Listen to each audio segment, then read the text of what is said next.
Hey guys, welcome back for another episode of Not the Girl Next Door. I'm your host, Meg Reynolds, and it's been a minute since I've gotten to talk to you guys. Several reasons for that. One, I've just been really sick, honestly, from all the planes and travel with touring. It just has really drained my body, and I kind of just need to hit pause for a second. But also, it goes without saying that September was a really heavy month. Not just me personally, like for me personally, there's a lot going on always. Hello, welcome to my life. But in the world, this month has felt very loud, very chaotic, very heavy. Obviously, there have been a lot of tragedies this month, and I haven't been able to find the words. And I said that to my editor. I was like, I just don't know how to find the words. And he's going to laugh when he's editing this. Because he said to me, he's like, you don't have to say anything, right? And I was like, I know I don't have to. I know I'm not obligated to even acknowledge anything going on. But I would feel ignorant if I didn't. And so I've taken the time to really think about what I wanted this episode to say and be about. Because I'm not a political podcast. Despite what I originally set out to go study at Syracuse University, which ironically I thought I wanted to be the next Megyn Kelly. I thought I wanted to be a political commentator on Fox News.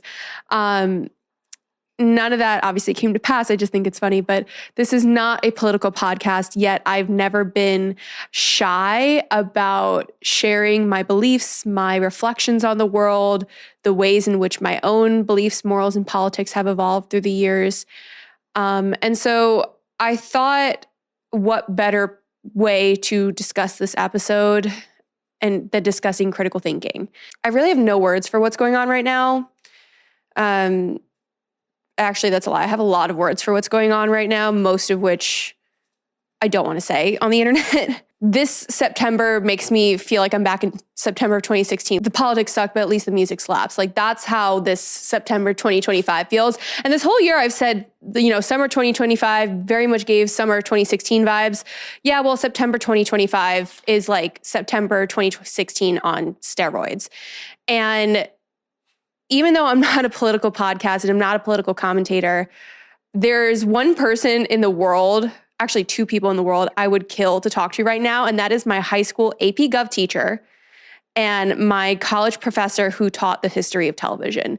And there's specific reasons why both of those individuals I would love to speak to. Like, anyone who went to my high school, if you're hearing this or listening to this, you know exactly what I am talking about with our AP Gov teacher. She is a pistol, and she was so passionate, so knowledgeable. And I remember her warning about the Trump administration back in 2016 before he was even elected for the first time.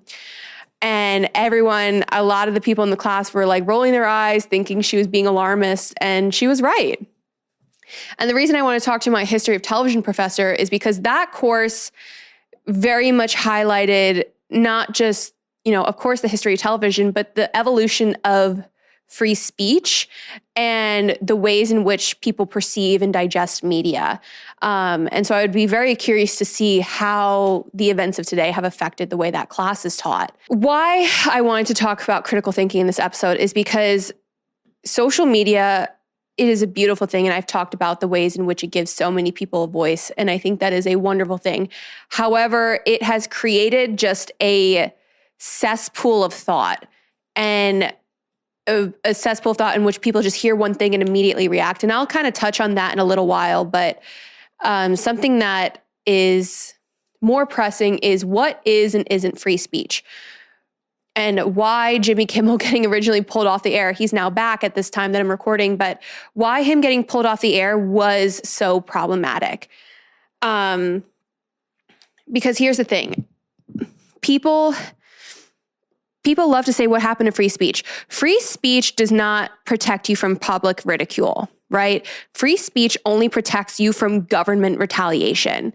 So if you are a racist, a homophobe, a bigot, if you are saying something publicly online, you are opening up yourself to public criticism. You are opening yourself up to being canceled or cancel culture, which I don't necessarily agree. People are very reactionary, and that is not the point of what I am trying to make. My point is, free speech does not protect you from the consequences of your words. Example, people getting fired for discussing Charlie Kirk's death. That is a private company. They are legally able to do that. You've got Brian Kilmeade and Jesse Waters on Fox News publicly calling for the execution of the homeless. Jesse Waters saying, is it Jesse Waters? Jesse Waters saying we should bomb the UN. Those are public calls for violence. Now, public calls for violence are not protected speech. They are not protected under the First Amendment. So that is why platforms can also ban you for those forms of speech. Free speech gets very, very nuanced. And I'm very grateful that I had to take comm law in college at Syracuse because it did give me a basic working understanding of these things, but I continue to seek out this knowledge, and I will touch on the importance of that in a minute. However, those two people still have their job. Jimmy Kimmel lost his show for criticizing the Trump administration. Now, people were saying he made poor comments about Charlie Kirk's death. He extended his condolences. If you actually watch the clip of what he is saying, it is actually an attack on the Trump administration and a criticism of Donald Trump. And yet, we then see his show get pulled from the air after a public call for him to be pulled off air by Donald Trump, by the FCC chairman. And the FCC, this is the other thing too. The FCC and all of its rules and regulations, they wouldn't have the legal capabilities to pull Brian Kilmeade and Jesse Waters off of the air, but they do have that for ABC, right? To pull their license, ABC's licensing. But that pressure, that threat to pull ABC's licensing if they do not remove Jimmy Kimmel from the air, that is where the free speech violation comes into play, right? And so it's so easy to sit here and say like, oh, the party of, cancel culture now suddenly has a problem with cancel culture. There is such a difference between cancel culture and true attacks on free speech, right? And I think this is where this, the anger is coming into play, and the left versus the right. At the end of the day, guys, I am and I've even had to catch myself doing this reactionary thing, but everything feels like such rage bait now. And everyone is just looking for something to point the finger at and be angry at. And this is a sign that we are declining in our critical thinking skills. And again, I'm going to dive into all of this in this episode. But what I do want to say is remind you guys, two things can be true at once. Okay? You can absolutely disagree with Charlie Kirk. There's so many points of his I do not agree with, but I won't condone someone being violently murdered. I saw the video and it was really traumatic to watch. And I think part of this societal huge reaction is because we have never seen, there has been graphic details, but that video was so readily available. And it was everywhere. It was unavoidable. And my first thought was, of course, oh my God, this is horrific. And then my second thought was, oh my God, this is what children are seeing in schools every day. And something that bothered me with the reactions is people saying how we don't have a gun issue, we have a mental health issue. I agree with that statement. And I think that statement I can agree with. We have a mental health crisis in this country. However, is the answer then not to work to keep guns out of the hands of the mentally ill? That is where background checks, that is where gun regulation, all these things would come into play. And someone had even gone as far to say to me, and this really bothered me, it's not a gun problem, it's a mental health problem. That's like saying we could have stopped 9/11 if we had banned planes. And that really rubbed me the wrong way because I'm a New Yorker and I've just seen the effects of 9/11 and it just felt very out of touch and insensitive. But that's right. When you say it like that, it sounds silly. Of course we can't ban planes. We need the planes. But what we did do after 9/11 is we created the Department of Homeland Security. We created the TSA. We implemented stricter regulations of what you can and cannot bring on the airplanes to make sure another 9/11 type event never happened again. And yet we have not done a single damn thing about guns. And this kind of goes into talking about this episode of confirmation bias and all these things, but I remember like I grew up in a very pro 2A household. All right. I have known how to shoot a gun from the time I was 12 years old. And I remember in high school, I was on my school paper and we did an article talking about gun rights. And it was a debate article. I was arguing for pro 2A. I was arguing against somebody who was obviously advocating for gun regulation. And I remember it clear as day that a lot of the research I was finding was actually showing how we needed gun regulation in this country. And yet nowhere in my article did I cite those things because it would have gone against the very point I was trying to make. And I bring this up because this is the way our brains are wired, is with confirmation bias. We are constantly seeking out things to support our own beliefs. And now more than ever, when social media is so rampant, information is so easily accessible, but there's also such a cesspool of misinformation.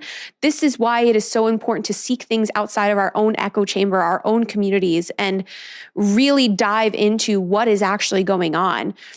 And for everybody who loves to say drain the swamp, baby, you move Shrek back into the yard. Shrek is president. Shrek has moved in the backyard. He's brought all the mud with him, in my opinion. All right. And again, I grew up extremely conservative. I grew up with, not pro-choice, pro 2A, pretty much every conservative belief you can hold that trans people are invalid. Like I grew up with those beliefs.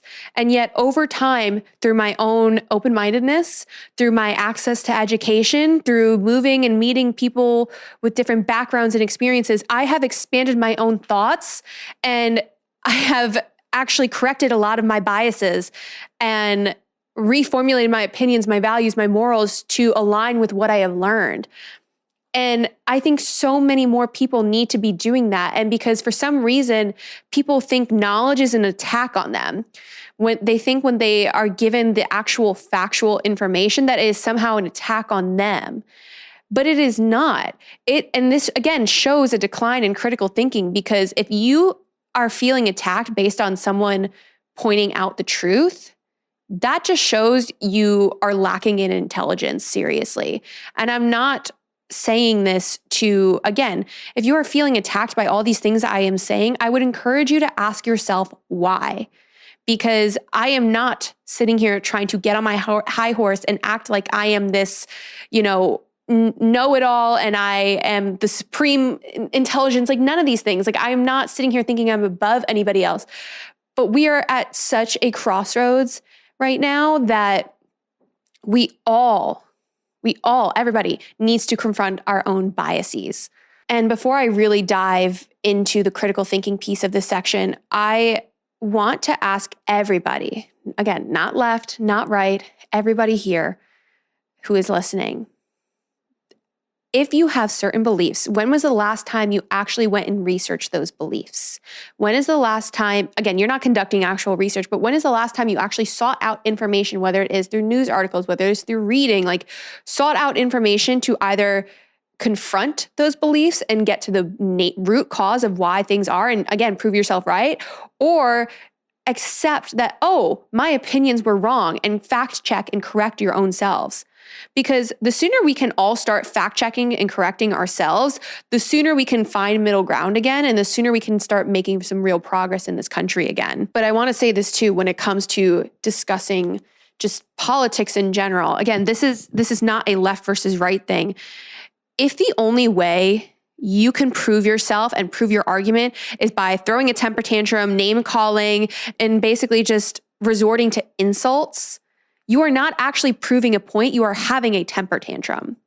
True argument, true conversation needs both a healthy balance of emotion and passion and actual intelligence and logical thinking. It needs to be a balance, okay? And if you are just somebody who you feel so attacked when anybody tries to have a conversation with you and you can't confront and accept that, oh, maybe you're wrong, that is a problem and shows you are lacking some serious intelligence. I talked a lot about nostalgia earlier this year.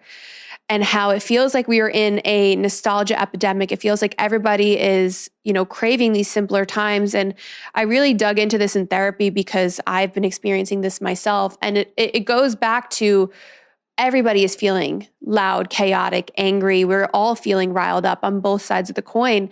And we're seeing the effects of this in the media. And this is where we're seeing it specifically, I realized, in marketing. And it kind of shows like the rage bait marketing does not leave room for nuance anymore. We've seen the American Eagle ad. We have seen the Elf Cosmetics ad with Matt Rife. Like, these companies are putting out ads that are meant to provoke an emotion in a negative way.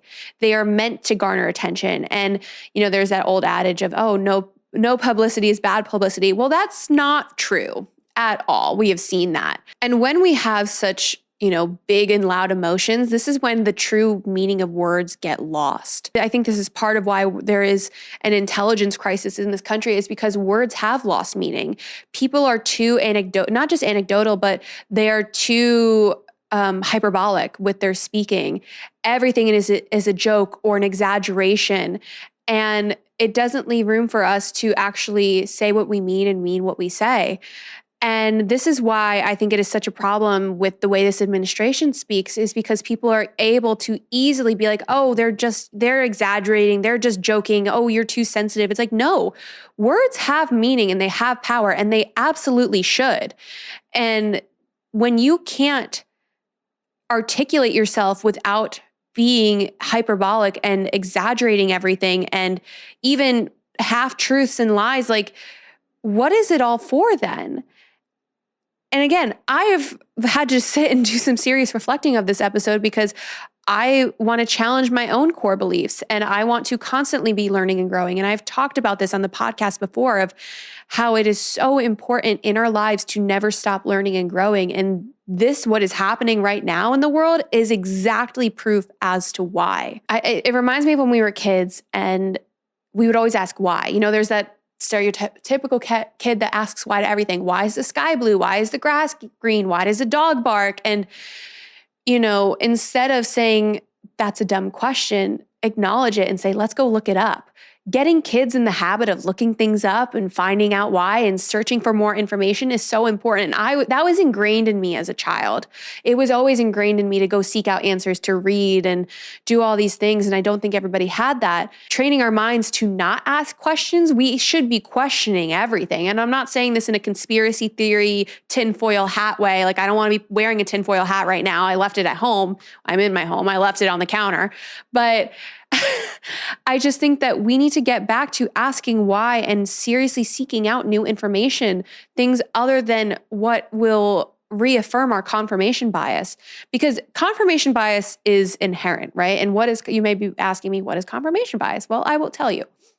Confirmation bias is a natural thing in our brain, right? Our brain is constantly seeking out things to confirm our own beliefs. So prime example, we talk about confirmation bias a lot when it comes to psychology. Like, oh, if you think your partner's cheating on you, you're going to look for signs and things that point to that, right? Whether it's, oh, they tilted their phone, they put it face down on the table, or, oh, they came home from work late tonight, even if it's just 15 minutes. You're going to be seeking out things to confirm this belief that you already have. Same thing goes for if you tell yourself, oh, I'm a loser and my life sucks and all these things. You're going to be looking out for things in your life that confirm that belief, whether it's you just got dumped or you can't find somebody or all these things. Like, you are seeking out answers and information that confirm a belief you already have. This is why the narrative we tell ourselves is so important. And going back to the asking why thing, we talk about that in dating a lot, of the getting curious of why someone is acting this way and why they feel this way and all that stuff. But now applying it to critical thinking and just the world in general, confirmation bias, if you have a firm belief that it's not a gun issue and gun control wouldn't actually do anything, you're going to constantly seek out news sources, news articles, creators that are confirming that belief. Instead of opening your mind and expanding your thought of, here's what I believe, let me go find some studies that will, confirm that belief. And when you find all these studies that are showing you that your belief is actually wrong and goes against fact, that's when you can correct and be like, oh, And you have to be open to interpreting that new information. A lot of us are not. And I've even had to confront that in myself over the years. But confirmation bias is why we're seeing such a divide as well. People are unable to expand their minds because they think it is a personal attack. And this is, again, a sign of a lack of critical thinking. Another sign of a lack of critical thinking is needing a scapegoat for things. Prime example, immigrants are the problem. The immigrants are the reason my life sucks. When you can't accept responsibility and you're always looking for a scapegoat in every situation in your life, you lack critical thinking, you lack intelligence. Intelligence does not mean just going and getting a college degree. Is that great? Yes. Does it open you up to new forms of intelligence? Yes, absolutely. But I have met some people with college degrees who are so stupid. I'm sorry to say, who lack intelligence so deeply, I'm sorry, it is not a brag to not have read a book since college. I think if anything, social media has shown us is that we are lacking in literacy so deeply. And this is why amidst my smut books and my romance books, I love them to death, but I always try and work in something that is, about the world or thought, things that will expand my mind, because I also notice that I am more emotionally volatile when I don't. I notice that my attention span is shorter when I don't. Like, social media has absolutely dumbed us down. I love social media. Don't get me wrong. I work in it. I think it is a beautiful tool, but a lot of people are using and abusing it. Same thing. If you need ChatGPT 24/7, seek help. You lack critical thinking. ChatGPT is not the answer for every single thing. I think, again, it can be a great tool, but a lot of us are leaning too heavily on these things that were only supposed to be tools. But with this rage economy that we're living, like we've seen, there's that old saying, sex sells. Well, so does rage bait. And even me, myself, when I post podcast clips, I know what little sound bites are going to get a reaction. I know what little sound bites are going to go viral. I know not everyone who sees that and has some sort of emotional reaction is actually going to go listen to the full episode. But if they react to it without listening to the full episode, that is a lack of critical thinking. And we have greatly seen that nowadays. And everything, when you put something into context, you have to be able to digest it fully and wholly. The other thing too that's shown a decline in critical thinking is the groupthink that happens now. The easiest example I can go to right now is Sabrina Carpenter's new album, Man's Best Friend. I really liked it. I have a lot of songs saved and I've been listening to them on repeat. They're catchy, they're fun, they're easily digestible. Do I think it was her most profound, best work? Do I think it's on the same level as Short and Sweet and Emails I Can't Send? No. But I can still like it. I can still listen to it because there's nuance. The groupthink thing leads us to not be able to form our own opinion and doesn't leave room for nuance. Instead, our reactions and opinions are being formed based on the reactions and opinions of others. We've seen this. Again, this is where the rage bait marketing comes in. We've seen this in the reaction to the Cat's Eye Gap commercial, the Sydney Sweeney American Eagle commercial, Matt Rife commercial. Like, we're seeing now so much of our reaction to things is tied in tandem with other people's reaction. And we think we need to have this initial, oh my God, I need to capitalize this on social media because it's going viral right now. So I have to talk about it right now. And so we're putting out just word vomit, thought slop. We're not thinking through our points. And this is leading to that groupthink echo chamber. And people are taking things so personally. And prime example too, everything is so centrist and we're thinking of ourselves too much. Like, I can sit there and say like, oh, I had a really good day today online. And someone's like, well, I had a bad day. So like, you suck for saying this. Okay, I'm so sorry for that. Like, when it's so me. I feel like I'm going crazy, guys. I really fucking do. I feel like I'm losing my mind. And I'm looking at people, I'm like, how are we this stupid? How did we get here? Like, it makes my brain hurt. And I literally want to just tell people to go read a book. That's going to be my new insult is, when was the last time you read a book? Please. What was that book? Because I can tell you right now, the last 5 books that I have read. And I think at least 2 or 3 of those 5 were not modern, like thought-provoking, some form of self-help or critical thinking about the world style book.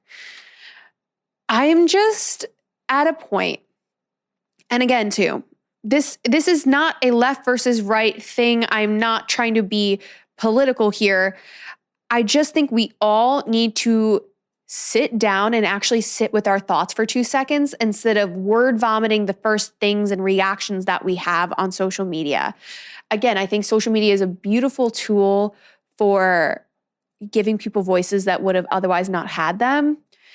But on both sides of the coin, I've seen some really disgusting takes and disgusting words. Like, I was even told that I can't be a liberal and a Christian. Or the other day, actually, a guy I went on a date with, loved that he brought me flowers, but very quickly the following day we ended things because I found out he was homophobic. And he told me that I can't be a Christian and support gay people when that is simply not the case. I think it's so important that we remember that words do have power and knowledge is power. And I think that right there is why anti-intellectualism is so on the rise. Because when you have a population that can't think for themselves and can't handle even confronting their own biases, confronting wrong facts and all of these things, can't handle it, that is a population that you can control. And again, this is not a left versus right. This is just encouraging everybody to expand their thoughts outside of their own echo chamber. It is so, so, so, so important. I can't stress that enough. But I think, again, this lack of intelligence is what has allowed this hatred and volatility to arise in society. Because again, I said it before, when I am not looking for new information and new knowledge and challenging my mind, I feel like a toddler again. I feel emotionally volatile. I feel like everything is so big and loud and all these things. And it's the times where I get the most anxious that I explode. And I go back to my Syracuse days because I remember one of the things too we were taught in school is framing and how words, again, the ways in which words can make us think and believe things. I think the simplest example is when talking about a woman's accomplishments, and an article title will be like, so-and-so's husband does X, Y, and Z, great accomplishment. It's, again, already decreasing her value by introducing her as somebody's husband instead of her own person. And I go to that example because that's just like one of the big ones that we were shown in school. But the ways, and again, both sides of the coin, the words we choose, the way that we frame a title, the quotes we choose to highlight, they are all meant to lead us to a conclusion that they want us to have for their own confirmation bias. And so critical thinking always does start with what is my confirmation bias and identifying the article, the writer, the journalist's confirmation bias. So why this is so important is because these words have power and they lead us to have these emotions that are big and volatile. And then we have this reaction online and it just adds the fuel to the fire. And I think a lot of people need to get better at pausing and digesting the information, forming their own thoughts outside on their own, no group think, no dropping it in a group chat, no rushing to seeing what other people are posting about, like forming our own opinions first. And then from there, maybe sharing that, researching it, doing whatever you want to do. But I think too often now, people are coming to the table with closed ears and open mouths, and they're not actually willing to have a conversation like they say they are. People are just coming to the table saying, my way is the highway, I am right, you're wrong. And that's not what a conversation is. A conversation requires dialogue, open understanding. And so that's why I say a lot of people are not conversational, they're confrontational. And this is on both sides of the coin. And so I just think that a lot of us need to take our ego out of it. We need to open our ears back up and shut our mouths and listen.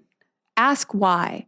Ask what it is, what the reason is somebody thinks that way. And there are going to be people who won't get out of their own way and they would rather be stuck in their own misery, scapegoating others than actually understanding and facing reality and trying to come to a solution. And that is really unfortunate.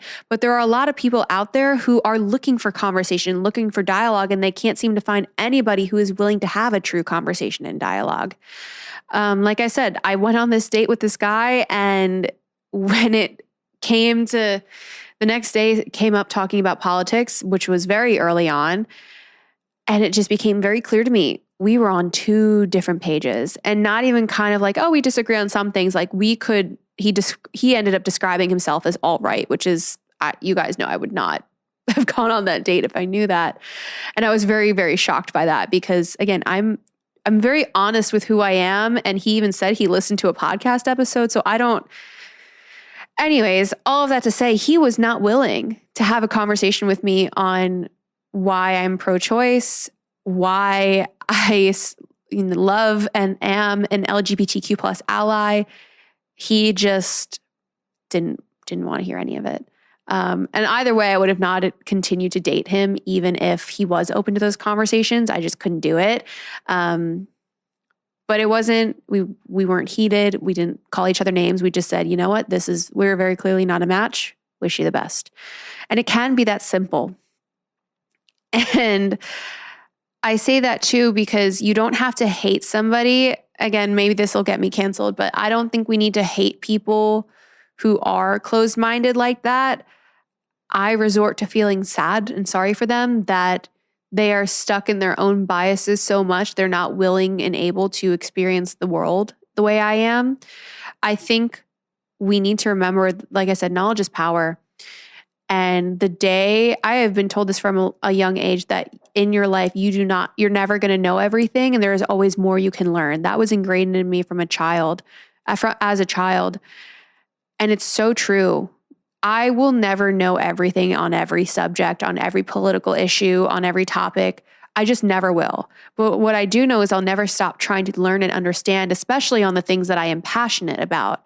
And this way I can then educate and talk on those issues to others. And this is the other thing when it comes to social media too, and the expecting influencers to speak on everything. I think we need to stop with that. I don't think we should be expecting influencers or, pop culture figures to speak on every single issue, because they don't know enough about every single issue. And this is also how misinformation gets spread, is forcing people to speak on things that they are not knowledgeable about. You can absolutely recognize that, what is happening in the world, what is happening in Gaza is atrocious. I'm not going to sit here and pretend I'm an expert on that conflict. And so I won't speak on it. And maybe that's bad on me. And I'm sure some people would say like, oh, that's bad on you for not educating people. What can I educate them on if I don't know anything? And not for nothing, I don't need to be an expert in everything when there are actual people who have dedicated their time and effort and energy to look into those things. And I follow those creators, and I will point people to those creators and be like, hey, this is someone to listen to on this subject. And I think that's what influencers should be doing, is saying like, I don't know enough about this subject. I know very little. Here is this creator that knows enough about this issue. If you care about this issue, go get the information from them. Because I think the more we try and put pressure on people to speak out on things that they are not knowledgeable in, that is how misinformation gets spread. I know for me, I am comfortable using my voice. I will always use my voice. I will always stand up for what I think is right. And I will always approach people from a place of love. But I don't think you can bully somebody into making a statement, because then you're going to sit there and say, well, that's not genuine. What do you expect them to do? I'm going to sound like such a hippie, but I think that's what we need more of in the world, is approaching politics and policy from a place of love and understanding and trying to rebuild community. I think this rise in hatred and anger is what has also led to this loneliness epidemic and this, nostalgia epidemic, and all of these other topics that I have talked about throughout the season, I feel like are really showing in what is happening right now. And if you haven't listened to those episodes, you can listen to, it's the loneliness epidemic with Jacob Northrup. The nostalgia epidemic I did was a solo episode. I did a whole episode on creativity and self-love. Like, all of these things and topics that I've talked about so far are really coming to a head, and they all bleed into just a lack of critical thinking, a lack of wanting to have critical understanding, and an overall lack of intelligence. And I think it's really fucking sad, because it is causing so many problems in the world. Anger is a surface level emotion. I said this in an episode a couple weeks ago, how I think anger is like the worst emotion to do self-help out of and have some sort of action of. And I still agree with that, but I want to take it a step further, because I discussed anger in therapy the other day. And I think anger is actually a weak emotion. Anger is really just a cover, a mask for fear. And I think this because when I was talking in therapy, And obviously, you guys know things with my dad haven't been great. I had hope when I got the letter from him, but we have since taken a really big step back. And I talked about this with my therapist, and she was like, "Are you still angry about the situation?" I said, "Yes." And she was like, "Right." And so we kind of started doing a little bit of somatic therapy work. And she's like, "Well, what's underneath that anger? Like, we need to dig deeper here." And I was like, I don't know. She was like, "Well, what do you think this situation says about you? Like, what is your internal thought?" And I was like, "I don't know, that I have trauma, that I have daddy issues. Like, what do you mean? What do I think the situation says about me?" She didn't find that funny. But what she said next, I know it hit home because I instantly felt relief. I didn't feel attacked. I felt relieved. And she said to me, she was like, "You think that all of this means you are broken and unlovable." And when I say I felt a weight lift off my shoulders in that moment because I felt seen, I did. And it's true. Deep down, that is a big fear of mine, that I am just so broken and damaged and unlovable because of the things that my father has done. And it's why I had that toxic relationship with my ex. And it's why I was repeating the same patterns in dating and friendships, and why I was so anxious. And even with my dad a couple weeks ago, when he crossed the line, I could feel it again of, oh my God, I had that moment of that light bulb moment of, this is why I tiptoe around people's feelings and I walk on eggshells and I am such a people pleaser and I'm always feeling like somebody is mad at me. And I had that light bulb moment and oh my God, it was a relief, but I had to dig deeper past the anger. And a lot of people, they resort to the anger because it's easy. It's a fueling emotion. You feel like it lights a fire under your ass. But really, there is so much more underneath anger that most people aren't willing to dig deeper to. So same thing. And this can go for what's happening in the world right now. If you're angry at the minorities or gay people or people who have abortions, if you have such anger and hatred towards them, you have to dig deeper. And why? Why do you feel this way?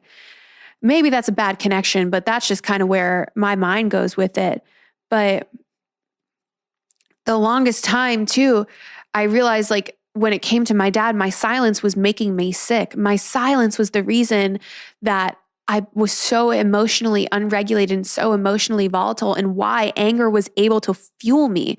It's because I was silent on the ways in which I was actually feeling, and I didn't feel safe to express those emotions. And this is why too, like I will never be silent again, and why I felt the need to speak on everything right now, because I already feel lighter after recording this episode. I feel lighter using my voice because it has been so loud and chaotic, and I literally just want to be like, wake me up when fucking September ends. But I feel better and lighter already because I hope this podcast can help one person and resonate one person, and maybe even open somebody's mind who was previously closed off. But the last thing I want to remind us all with this episode is, as the world feels like it is in turmoil, I want to remind you that it is okay to still feel joy. It is okay to still be chasing your dreams. It is okay to still love your life and go and do the things, because I know a lot of people feel like this right now. They're like, how can I keep living my life when everything feels so doom and gloom? And how can I possibly be enjoying my life? I feel guilty for enjoying my life when I know people are suffering. And I want to remind you two things again, two things can be true at once. You can actually acknowledge the hurt that is going on in the world while still loving your life. And I think it is so important even to be doing that, because that gives us hope. And hope is a powerful tool, because if you can sit there and have hope that things are going to get better, if you can sit there and have hope of what the future is going to look like, that means you won't stop fighting for it. And I think when we give up hope and we're just like, well, shit sucks, that's the way it's going to be for the rest of my life, you're throwing in the towel before you even had the fight. And I think it's easy to do that when, again, everything is so loud and chaotic. And this is why it's so important to pay attention to the content you're consuming. I talked about this early this year. You know, when it comes to critical thinking, don't just follow creators who are in your echo chamber. I think it's important to expose ourselves to external thoughts, but expose yourself responsibly. Wait, that sounds really bad. I don't mean it like that, guys. I just mean, that sounds really, really bad. That sounds so wrong. I mean, like, follow reputable creators on the other side of the coin, outside of your echo chamber. And when you need to take a mental break, take a mental break, take a detox. Don't pay attention to the news. You don't need to stay up to date on every single piece of the news and the cycle going on. If it is stressing you out, if it is causing you harm mentally, emotionally, physically, like, it's okay to take those breaks. It's okay to focus on yourself. And, I think it's important to stay informed, but if it's affecting your health, go offline, put the phone down, go touch grass, like, nuance to everything. And it's so important that we remember that. And it is so important that we hold on to that. It's so important that we never stop living and learning and growing. You should always be seeking out knowledge. If you are one of these people that's sitting there, it's like, why do I need to read a book, or why do I need to go seek out knowledge? Like, I know enough to function in my life. Wrong. The world, you should be constantly wanting to expand the world outside what you already know. That's what makes life fun. That is the magic of life. That is the joy of life. And maybe it's because I'm somebody who's very creative, but I feel like creatives naturally want to expand their mind and like seek more in the world. But you have to, like, I know you have, like, I don't know what else to say other than you have to do it, because you are missing key pieces of life. You could potentially be missing people, connections, jobs, opportunities, whatever it is, when you are closed-minded as well. And I also want to remind people that empathy does not make you weak. I think empathy is a beautiful thing. I think having a big heart is a beautiful thing. Don't let anybody ever tell you it makes you weak, because it does not. It makes you strong. Vulnerability is a superpower. It is also a skill to learn, just like critical thinking. Critical thinking is a learned skill. And I think it is one that is not taught enough in schools. I know for me, I had taken AP Psych and we learned about it. I learned a lot about critical thinking in my own degree, which you'd think, you're a film major. Why would you learn about critical thinking? You'd be surprised. Television, radio, film. Shout out Syracuse. Shout out Newhouse. We learned a lot about that, especially when I had to take comm law. Also understanding the actual workings of things like free speech and what the Constitution does and does not protect. Like, again, a lot of the constitutional amendments are meant to protect us from the government. They're not meant to protect us from public scrutiny. That goes with everything. And also, I will get off my high horse soon, I promise. The Constitution was written so fucking long ago. We need to interpret it as a living document. That is another thing that I was taught in school about the Supreme Court and the justice system, is that it was meant to be a living and breathing document to evolve with the times. And yeah, that is what I will say on that. But I feel so much better after this episode. Wow. Anyways, we are winding down here on season 4 of Not the Girl Next Door. If you are new to this podcast, I know we have a lot of new subscribers lately. So thank you for being here. Thank you for joining. Thank you for hearing my voice. I hope that you will stay. I hope you take what you need from this episode and leave what, maybe you don't align with, or you go expand upon my thoughts. I love conversation. I love dialogue. My DMs are always open, as long as it's respectful and you're not being an asshole, because we don't allow that here. But I have prided myself on building a community that is open and loving and accepting and builds conversation and is a place for healing and thriving and all of those things. And I will always stand firm on those values. And I hope if you're new here that you'll stay. If you've been around for a long time, thank you again for being here. We've only got a handful of episodes left in this season, and I hope you guys will tune into every single one of them. I hope you'll go catch up on any of the episodes that I talked about if you haven't listened, any of the ones that you haven't heard from the season, any of that. But that is all for this week's episode of Not the Girl Next Door. Make sure you leave us a 5-star review wherever you're listening. And if you don't already follow us on Instagram and TikTok, just search Not the Girl Next Door Podcast. You'll find us there. YouTube, it's at Not the Girl Next Door Podcast, well, NTGND Podcast. Make sure you subscribe to the YouTube as well. And I will see you guys next week for another episode. Bye for now.